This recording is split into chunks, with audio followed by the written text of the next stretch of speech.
pédagogie par la nature stimule les compétences langagières et les capacités à communiquer. Et cela vient notamment du matériel non structuré, non manufacturé, qui est mis à disposition parce que, par exemple, s'il y a une petite qui récolte plein de pommes de pin et qui veut jouer à la marchande de glace, et ben, elle va devoir dire à ses copains que telle pomme de pin, c'est une glace à la saveur vanille, ou une autre pomme de pin, c'est saveur chocolat menthe. Donc, elle a vraiment... voilà, il y a besoin de ce langage en fait pour mettre des mots sur ce qu'inventent les enfants. D'ailleurs, une activité coup de cœur des écoles de la nature, c'est la cuisine de la boue, où en fait on réserve un petit coin de nature et on met une petite cuisine avec des poêles et puis enfin, des ustensiles de cuisine, et les enfants vont voilà, créer des plats, s'amuser, et ça marche super bien, et les enfants font preuve d'une grande créativité qui ferait pâlir les plus grands chefs étoilés d'ailleurs. Et autrement, la pédagogie par la nature, elle aide à développer de nombreuses compétences transversales, notamment la connaissance de soi et la confiance en soi. Par exemple, s'il y a un enfant qui, pendant une semaine, qui cherche vraiment à escalader un rocher particulier et que il finit par y arriver, il va être vraiment content de lui et gagner confiance en lui. Et puis, à travers ce cheminement pour arriver à escalader, il aura appris des choses sur lui, il se connaîtra mieux. Et donc, c'est vraiment se connaître à travers l'expérience. En pédagogie par la nature aussi, il y a l'autonomie et la responsabilité qui sont éveillées. Les enfants sont actifs, et comme on laisse des choix aux enfants, notamment sur les activités qu'ils veulent faire, ça aide les enfants à prendre des décisions. Et quand on amène des enfants en nature de manière régulière par tous les temps et par toutes les saisons, on les encourage à développer plusieurs savoir-être et savoir-faire, tels que le fait d'être bienveillant envers soi-même, avec les autres et avec la nature. Et ça, c'est grâce aussi à la posture des éducateurs qui eux-mêmes incarnent cela et qui encouragent ça. L'empathie aussi et l'estime de soi. Et aussi beaucoup la capacité à s'adapter et à trouver des solutions, qui sont des compétences primordiales dans notre société actuelle qui change rapidement. Donc par exemple, s'il se met à pleuvoir ou si on a froid, en fait, on ne va pas être confortable, et ça va nous amener à sortir de nos zones de confort. Et donc c'est aussi accepter, accueillir ça, et puis voir comment on fait. Et on peut aussi trouver des solutions comme faire un abri avec une bâche, ou renforcer le toit de la cabane pour pas qu'il y ait de gouttes. Donc tout ça, c'est vraiment des qualités que les enfants développent. Et la résilience notamment, donc c'est ça, c'est cette capacité à s'accommoder au monde sans chercher à anéantir tout ce qui nous y dérange. Et donc on en a énormément besoin actuellement pour créer des relations harmonieuses entre nous. Et aussi, dans la nature, on se rend compte qu'on n'est pas dans la nature, mais qu'on est de la nature, qu'on fait partie d'elle. Et ça, donc c'est important de recréer ce lien qui nous unit à elle, au vivant, à l'ensemble du vivant. Parce que pendant des décennies, on a créé cette dichotomie entre l'humain et la nature, mais finalement, on est tous reliés. Et d'où l'importance justement du contact avec une nature sauvage, parce que ça nous fait prendre conscience que l'humain ne peut pas tout contrôler. Et ça nous remet aussi à une juste place qui est dans l'ensemble du vivant, qui est une place beaucoup plus humble et plus vulnérable, et plus respectueuse justement des autres éléments du vivant avec qu'on côtoie. Donc voilà les bénéfices de la pédagogie par la nature. Et avant tout, c'est surtout veiller en tant qu'éducateur, pédagogue, à ce que les enfants gardent ce qu'il y a de plus précieux en eux, et c'est-à-dire l'émerveillement, la joie de vivre, la vitalité, la curiosité, suivre les passions qui les animent et rester en contact avec leur flamme intérieure. Donc ça, à la base, c'est ça. Et donc voilà pour les avantages principaux, enfin les bienfaits principaux de la pédagogie par la nature. Et je vais aussi parler donc du jeu libre, qui est donc un ingrédient clé de la pédagogie par la nature. Les pédagogues laissent du temps aux enfants pour qu'ils puissent aller à la découverte de la nature et qu'ils puissent s'immerger dans une activité. Donc en dehors des moments structurés, les enfants sont libres de courir, de sauter, de grimper aux arbres, de toucher la terre, de patouiller la terre, de se reposer et de contempler aussi selon leurs besoins. Donc finalement, c'est laisser aux enfants le temps d'être enfants, finalement. Quand les enfants sont dans la nature, ils se mettent tout de suite en activité, ils vont grimper dans les arbres, ils vont faire des cabanes, ils vont faire plein de choses et ça se passe vraiment naturellement. Il n'y a personne qui leur demande de faire ça. Ils suivent leurs élans et quand les enfants sont en compte, enfin c'est la magie du contact du vivant avec le vivant. Les enfants, quand ils sont dans la nature, ils redeviennent vivants. Et en pédagogie par la nature, on parle beaucoup de flow learning. C'est l'apprentissage dans lequel l'activité coule d'elle-même, où l'enfant est complètement immergé dans son activité, tout son corps. Et donc du coup, les éducateurs font attention à ne pas interrompre les enfants quand ils sont dans cet état-là, parce qu'ils apprennent plein de choses et c'est super important. Donc, ce que l'enfant apprend durant le jeu libre, c'est la socialisation, la conscience de soi et des autres, l'imagination, la confiance en soi, le langage et l'empathie. Voilà. Et je vais vous parler aussi de la prise de risque, donc la prise de risque mesurée dans les écoles de la nature, qui est aussi quelque chose de très important. Donc peut-être que si vous entendez des écoles de la nature, votre premier réflexe c'est de penser que ça peut être dangereux. Et finalement, il y a des études qui montrent, alors qui ont été menées au Royaume-Uni, où là-bas c'est beaucoup plus développé les écoles de la nature depuis plusieurs décennies. Et donc il y a des études qui montrent que finalement il y a moins d'accidents dans les écoles de la nature que dans les écoles classiques. Et c'est dû au fait qu'on laisse les enfants apprendre et découvrir leurs propres limites, explorer leurs limites, et ce dans un cadre sécurisé.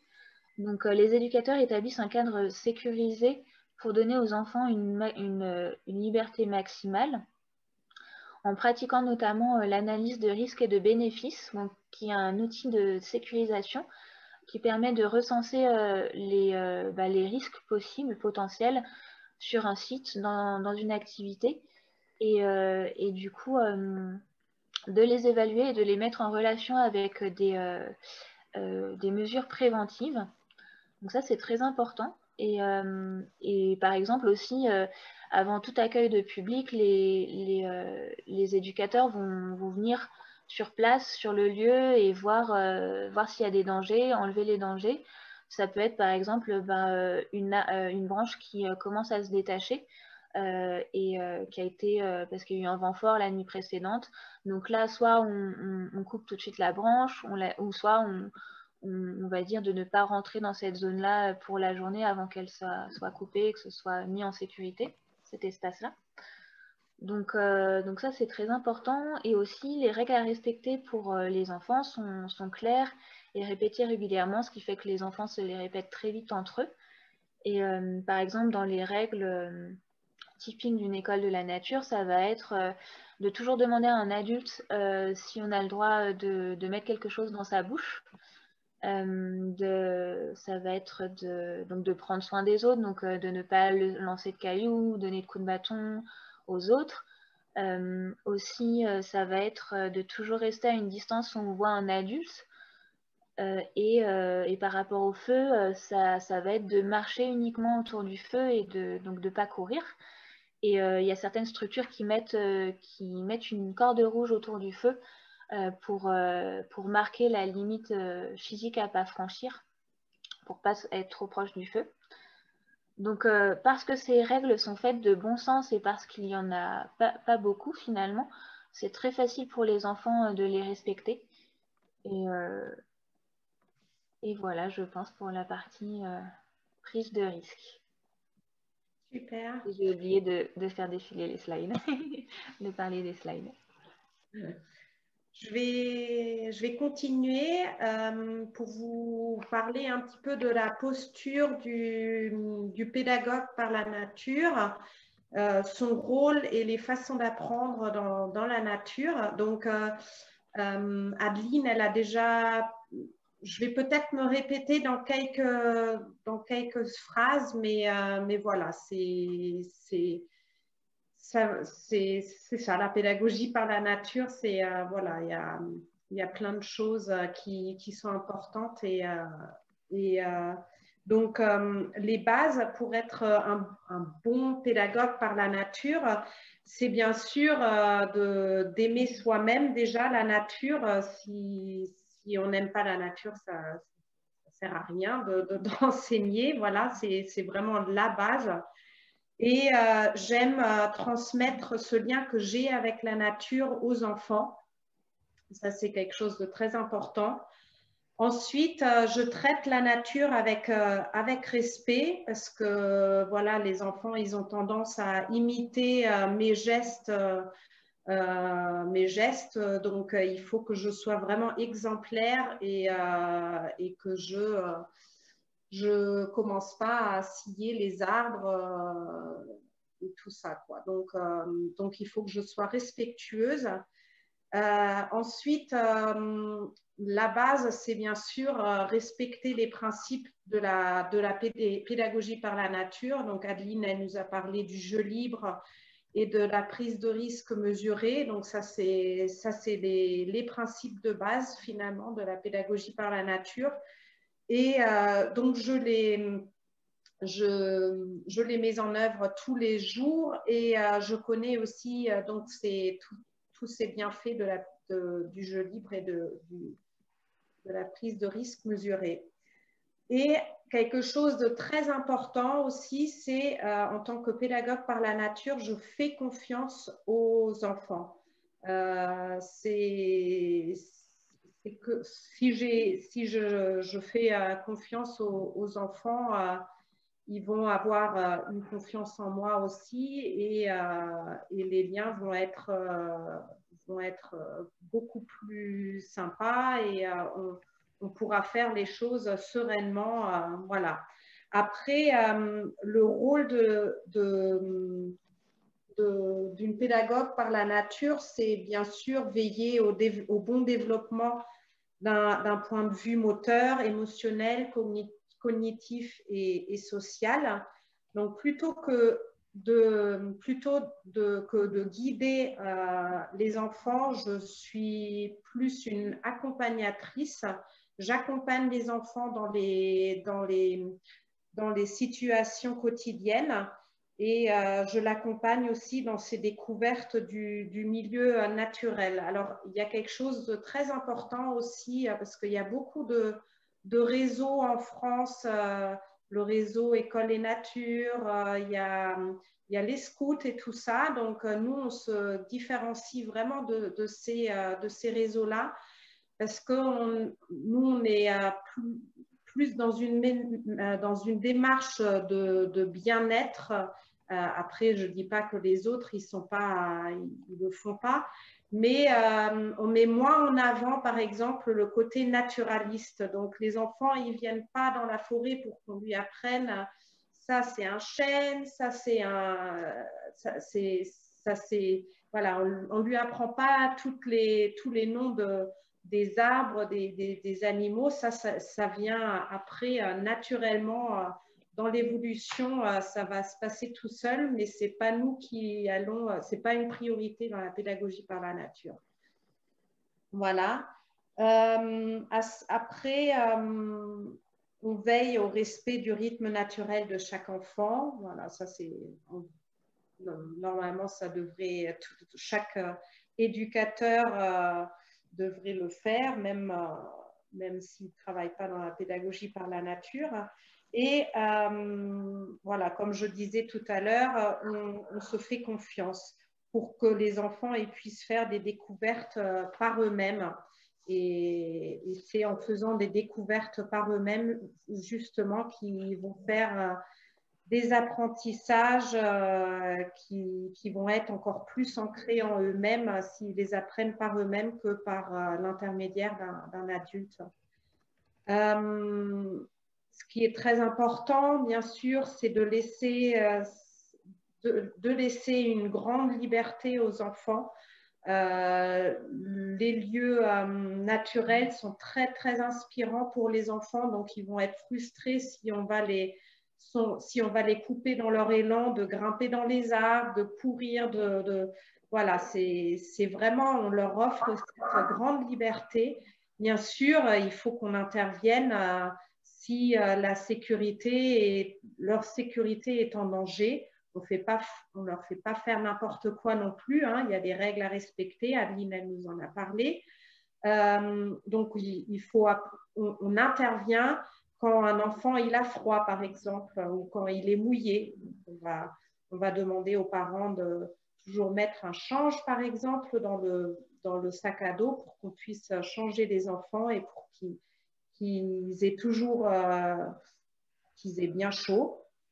On va intervenir quand un enfant a peur, quand il est en danger, quand il a une question, quand il est question de le sensibiliser à la nature et à son respect. Et on leur apprend à vivre ensemble. Voilà. Après, les façons d'apprendre. Donc, aujourd'hui, à l'école, les enfants, ils ont beau apprendre plein de choses de la nature, ils sont souvent cloîtrés entre quatre murs. L'avantage d'une école en nature, c'est que les enfants, au lieu d'apprendre les arbres et leur fonctionnement dans les livres, ils vont plus faire l'expérience directe avec tout leur sens. Parce que du coup, on leur apprend à toucher, à sentir, à écouter, à regarder et à développer aussi le goût. Donc tout ça, c'est du concret pour les enfants et par l'intermédiaire de tous ces sens, il va intérioriser les apprentissages. Il va apprendre à compter avec des cailloux ou avec des bâtons et il va apprendre à écrire, par exemple, dans le sable. Alors, un enfant qui se rend en nature régulièrement, il apprendra tout naturellement le cycle des saisons. Il va intérioriser ces cycles tout en trouvant des repères réguliers et sécurisants. Donc, il connaîtra, oui, il connaîtra parfaitement voilà, qu'en hiver, il fait froid, il faudra bien se couvrir. En été, il fait chaud. Au printemps, il y a les fleurs qui commencent à pousser. Donc, il va intégrer tous ces cycles de la saison. Il va les intégrer tout naturellement et sans qu'on lui apprenne finalement qu'on le lui apprenne. C'est par lui-même qu'il va comprendre plein de choses. Alors, je voudrais terminer par cette phrase ce que nous aimons et respectons, nous aurons à cœur de le protéger.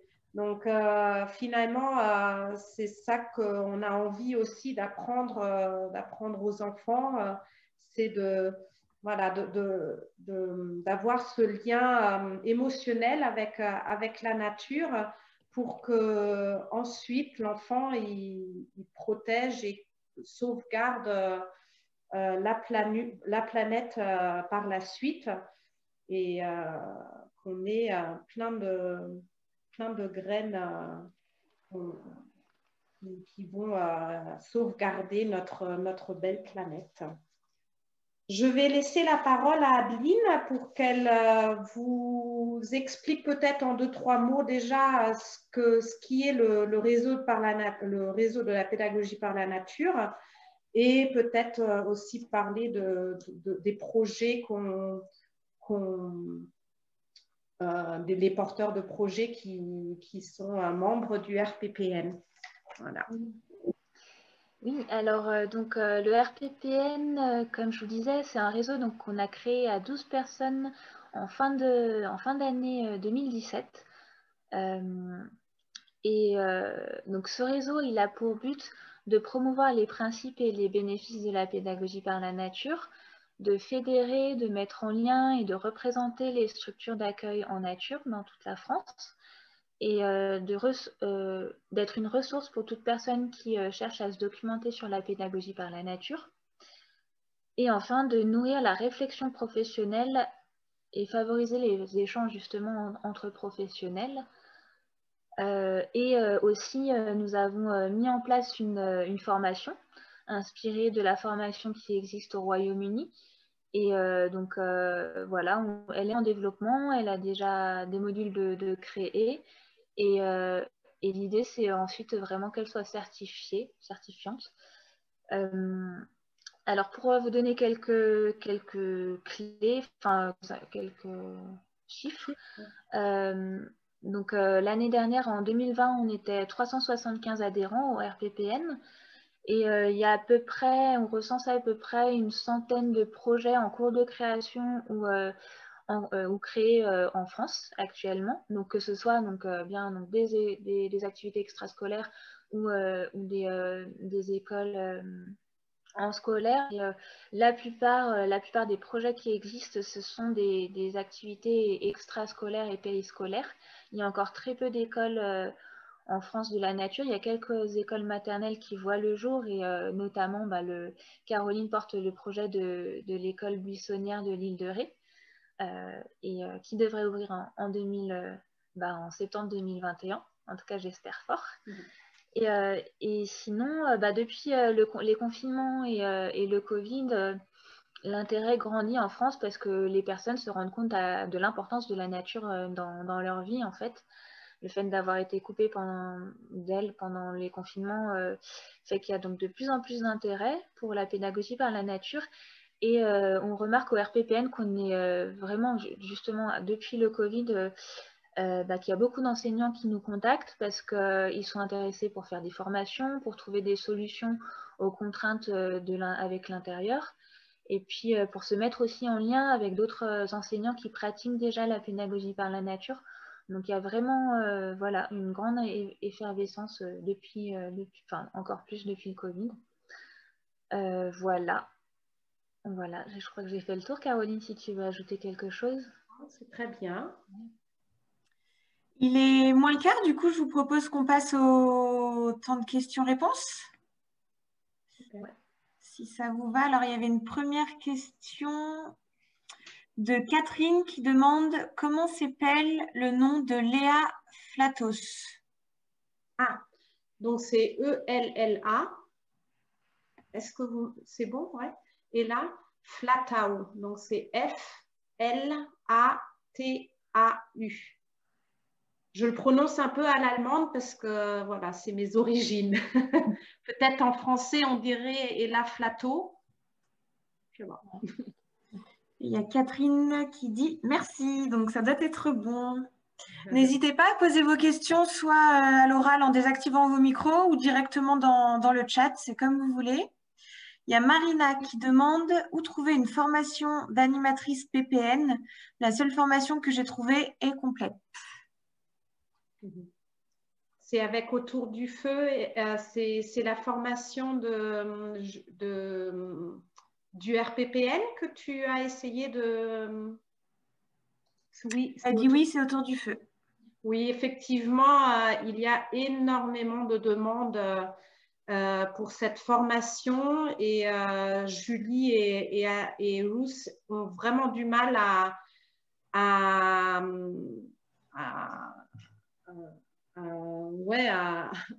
donner suite à tout le monde, on va dire. Et du coup, on est en train de voir si on peut trouver d'autres formateurs pour créer d'autres formules encore, et à différents endroits, pour vraiment faire appel à toute cette demande qu'il y a. Adeline, il y a il n'y en a pas d'autres aussi? En attendant, il y a toujours quand même la formation en ligne de Émilie d'Éveil et Nature. Ah oui, c'est vrai. Qui donne déjà oui, qui est beaucoup de clés sur la pédagogie par la nature. Alors certes, c'est en ligne, mais c'est déjà enfin, c'est super quoi. Donc, voilà. Alors Marina qui demande encore si cette formation en ligne est-elle suffisante pour commencer des ateliers? Je pense que oui, en tout cas oui, pour débuter, oui, ouais. Ah, il y a Nora qui dit oui. Nora, elle a dû la faire. Adeline et moi, on ne l'a pas faite, cette formation. Mais elle s'appelle Passeur de nature, cette formation. Et c'est une super nana, Émilie Lagouette. Elle est super. Une autre question de Grégoire qui dit « Quels écrits et auteurs conseillez-vous » Quels, pardon? Quels écrits et auteurs? Quel livre ou ouvrage? Alors, je peux directement répondre, Adeline, ouais. Parce qu'il y a un livre qui m'a complètement séduit. Alors moi, déjà, j'avais énormément de lectures en allemand et quand je suis arrivée en France, j'étais un peu, bon, c'était en 2006, hein, donc c'était pas du tout développé la pédagogie par la nature. Et on me prenait un petit peu pour une extraterrestre ici avec mon projet, voilà. Donc, j'étais un peu déçue de pas avoir la lecture qu'il faut jusqu'au moment où je suis tombée sur Les Enfants des Bois de Sarah Vauquier. Et c'est ma Bible personnelle. Alors, c'est grâce à ce livre que vraiment j'ai sauté le pas et que j'ai voulu passer à quelque chose de concret. Et c'est vraiment un livre que je conseille à tout le monde. Après, il y a énormément de livres qui parlent, de plus en plus d'ailleurs, qui parlent de la pédagogie par la nature et qui sont super inspirants. Il y a Louis Espinassou qui a écrit pas mal de livres. Peut-être que, Adeline, qu'est-ce que tu conseillerais, toi? Comme ça, j'en ai pas qui me viennent, mais je sais que justement sur le site internet du RPPN, il y a toute une page avec les ressources, donc qui répertorie pas mal de livres comme ça, mais c'est vrai que sur le coup, là, j'en ai pas de noms qui viennent. Enfin, la Bible, oui, comme tu l'as dit, Les Enfants des Bois. Donc, ouais. Sarah Vauquier, c'est une pédagogue par la nature qui exerce en Suisse française. Et c'est vraiment le premier livre qui a ouvert un petit peu la pédagogie par la nature en France. Alors, une autre question d'Arnaud. Les institutions étatiques et collectivités sont-elles sensibles aux actions du RPPN ou pas encore? Ça, c'est pour toi, Caro. Oui, alors c'est un peu difficile parce qu'on ne rentre pas du tout dans leur case, on va dire. Moi, j'ai fait les démarches pour rentrer dans les normes et je me suis déclarée auprès de la DDCS, donc c'est Jeunesse et Sport. J'ai essayé avec la PMI, mais c'est pas du tout concluant pour l'instant parce que c'est trop contraignant pour eux. Alors, ça dépend sur quel conseiller on tombe. Moi, en tout cas, je n'ai pas une conseillère très ouverte, on va dire, et qui ne connaît pas très bien la pédagogie par la nature. Et du coup, ça leur fait un petit peu peur, tout ce qui est hygiène, les risques dans la nature. Voilà. Donc, il y a encore un grand travail à faire au niveau de la communication, je pense. Et au sein du RPPN, on a créé des groupes de travail. Et moi, justement, je me suis inscrite dans le groupe de travail du lobbying parce que c'est quelque chose qui me tient beaucoup à cœur. Et c'est quelque chose, j'ai vraiment très envie justement que ça devienne plus une institution, que ça devienne une institution aussi en France. Il n'y a pas raison que dans les autres pays, c'est super développé et que nous, on reste dans notre coin et qu'on fait les choses borderline. Voilà, on a vraiment envie de rentrer dans un cadre légal et qu'on ait toute notre place. J'espère que j'ai répondu. Oui, on a 2 autres questions de Marion. La première, c'est les lieux investis sont-ils publics ou privés? Autorisation ou non, responsabilité, etc. Et toujours de Marion, sa deuxième question, c'est je vois bien la facilité pour travailler avec les jeunes enfants, mais est-ce qu'il existe quelque chose de similaire pour les plus grands, 12-18 ans? Eh bien, pour la première question, ça dépend. Il y a des projets qui sont sur des terrains publics et d'autres sur des terrains privés. Donc avec des partenariats. Donc là, ça se fait par le réseau, en allant rencontrer les communes, si on veut justement que ce soit sur un terrain public. Ou sinon, c'est des parcelles privées. Il y a aussi des commodas. Enfin, on a une collègue qui en fait, elle a récupéré une châtaigneraie et puis voilà, en fait, elle en prend soin. Donc, du coup, elle peut faire ses activités l'échange, c'est de prendre soin de la châtaigneraie et voilà. Donc, oui, ça, c'est très varié. Je ne sais pas si tu veux rajouter quelque chose, Caroline. Non, c'est bon. Non, ouais.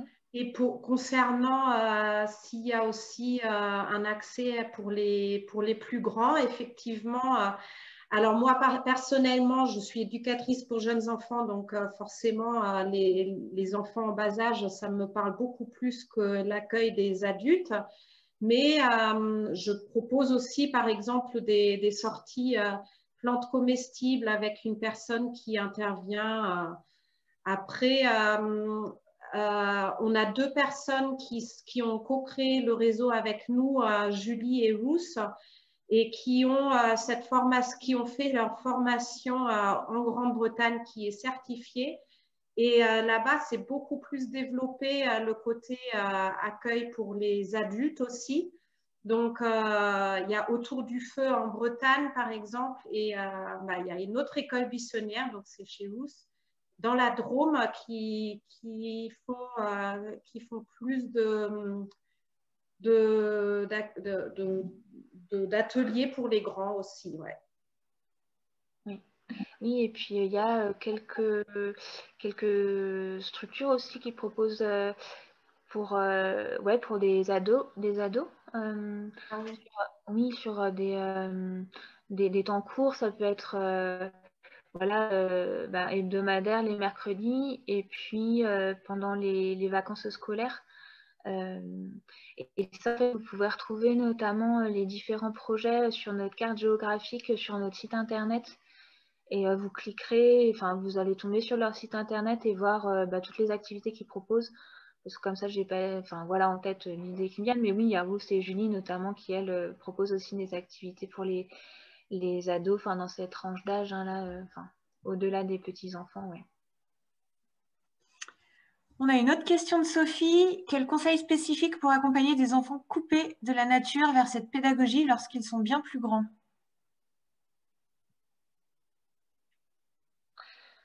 Ça va être, je dirais, de vraiment... pour moi, en tout cas, c'est de vraiment voir où ils en sont et de ne pas les brusquer à ouvrir leur zone de confort parce que ça peut justement renforcer des peurs ou un inconfort et pas leur donner envie. Mais déjà, c'est un maximum proposer, en fait, se nourrir aussi de leurs propres élans, leurs propres passions. Et ainsi, et puis donc d'aller dans un lieu qui inspire, qui est agréable. Et je ne sais pas si je suis très claire, mais du coup, ça va être de voir où ils en sont et petit à petit ouvrir un peu leur zone de confort petit à petit à travers les jeux notamment, à travers des expériences agréables. Je ne sais pas si je réponds à la question. Caroline, tu veux ajouter quelque chose? J'ai pas trop, j'ai pas entendu le début de cette question, donc. Quel conseil spécifique pour accompagner des enfants coupés de la nature vers cette pédagogie lorsqu'ils sont bien plus grands? Peut-être Sophie, si tu veux préciser, ouvrir ton micro, n'hésite pas. Hein. Oui, non, mais c'est clair. J'allais dire, pardon Oui, Caroline, désolée. vas-y. Non, j'allais dire merci Adeline parce que j'ai bien noté la bienveillance et prendre le temps aussi d'accompagner chaque enfant vers cette rencontre avec la nature, parce qu'effectivement, il peut y avoir des peurs, il peut y avoir pas mal de choses, ou en tout cas une sorte un petit peu comme avec des amis, parfois quand on a pris de la distance, c'est parfois plus difficile de revenir vers l'autre, donc se réapproprier ce lien. Et oui, je ne sais pas si Caroline avait un conseil particulier. Alors effectivement, je dirais aussi, voilà, toujours dans la bienveillance, bien sûr, accueillir l'enfant comme il est et voir sur quelle thématique il peut rebondir. Adeline disait sur sur des passions qu'il a éventuellement. Alors au début, des fois, il y a des enfants qui sont plus dans l'observation plutôt que d'être acteurs. Donc, laisser aussi ce temps aux enfants de vraiment arriver et de regarder autour d'eux qu'est-ce qu'il y a, qu'est-ce qu'on peut faire et d'observer, voilà, de les laisser arriver en gros. Après, c'est vrai que c'est beaucoup plus simple quand on commence en tant qu'enfant. Petit, oui. Ouais, parce que voilà,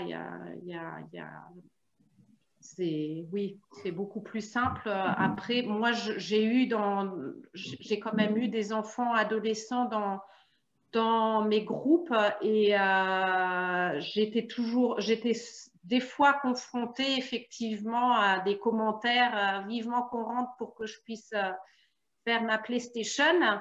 Mais voilà, donc c'est un peu l'environnement dans lequel on vit, effectivement, il faut faire avec et après, on leur montre ce qu'il y a d'intéressant dans la nature et on l'accompagne, toujours dans l'accompagnement, on l'accompagne dans ses découvertes, quoi. Super, merci beaucoup. On va prendre les 2 autres questions avant de clôturer. Arnaud, il a une remarque, une question. Les principes de pédagogie que vous avez évoqués sont très intéressants. Ils me font penser aux principes éducatifs de l'éducation populaire qui prônent aussi des alternatives au cadre scolaire classique, un enseignement démocratique, accessible au plus grand nombre, jeu libre, prise de risque mesurée, etc. Êtes-vous en contact avec des organismes d'éducation populaire?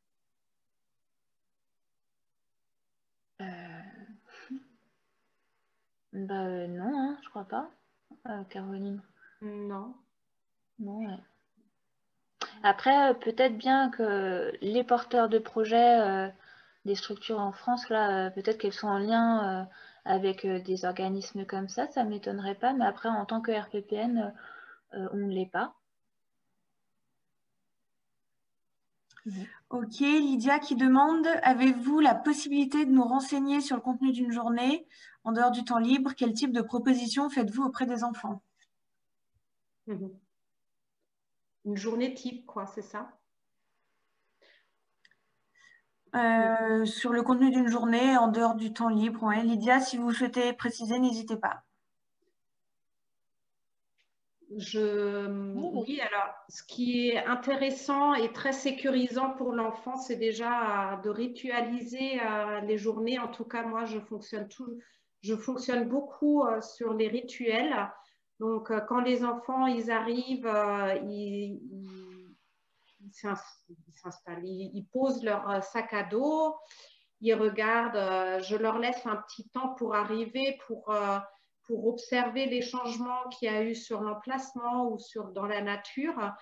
Ensuite, je les appelle avec la flûte et on fait un premier rassemblement. Lors du rassemblement, on parle plutôt de choses que les enfants ils ont envie de partager avec nous. Et après, il y a une grande partie de jeux libres, chez moi en tout cas, c'est comme ça. Une fois, à chaque sortie, je propose quand même une activité. Alors l'activité, elle peut durer 5 minutes, si ça ne prend pas du tout, comme ça peut durer durant toute la séance. Donc après, ça dépend comment on accueille les enfants. Donc, voilà, moi, je suis très à l'écoute et j'observe beaucoup les enfants pour vraiment être au plus près d'eux. Et ensuite, une fois qu'on a fait l'activité, alors oui, l'activité, c'est souvent en lien avec la nature. Donc, ça peut être en automne, on va ramasser des feuilles sèches, par exemple, et on va faire on va dessiner sur les feuilles, ou alors on va travailler avec de l'argile, ou moi, j'ai la chance d'avoir la plage à côté, donc on va se promener sur la plage et faire des châteaux de sable. Après, voilà, je suis assez, j'essaye d'écouter les enfants aussi, ce qu'ils ont envie de faire, et après sortie, je m'inspire des retours des enfants pour voir ce que je pourrais proposer comme autre activité. Et voilà, à la fin, on se rassemble avant que les parents ils arrivent et ils reviennent la semaine